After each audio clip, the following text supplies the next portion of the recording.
Hello guys, welcome once more. Today we're talking about machine learning. Machine learning is a branch of artificial intelligence where systems learn from data to identify patterns and make decisions without being explicitly programmed. It enables models to improve their performances with experience. We're going to be looking at the various steps involved in these processes. The first step we'll be importing our libraries, and afterwards we're going to look at our data set. Our data set will be obtained from Kaggle, and we're going to be working on the malaria data set, and we're going to obtain the data set. After downloading the data set, we read our data set into the data frame, and afterwards we check for the head to see the various parts of the data set.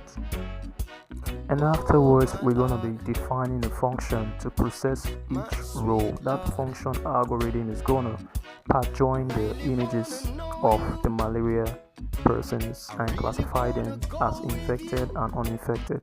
This is shown below. After you've done this, you need to check for the information to consider what you're working with. Then you check for null values. Then you redefine your data set by extracting the year, the month, the day, and time parts. Then you're ready to run your visualization. We use the count plot to check for the labels. Remember, the independent variable has to be a label because we are dealing with a supervised learning. Then we also use the count plot to check the grade to see how they were related. With this, we can now start our loading processes for our machine learning. In the code line, we want to define a function that's going to display the images as infected and uninfected in separate rows. And we're going to use this function to read our data frame, and so we can now see our images. As you can see, the images are showing for both infected and uninfected persons. Due to the categorical data, we apply logistic regression. Logistic regression is a statistical model that is used to predict the probability of a binary outcome, such as yes or no, or true or false.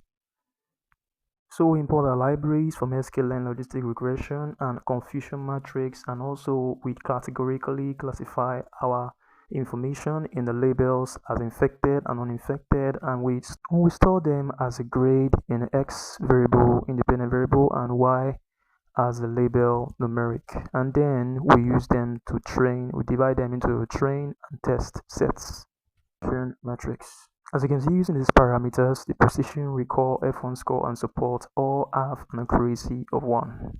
So visualizing this confusion matrix, we will apply the use of the heat map to show the various.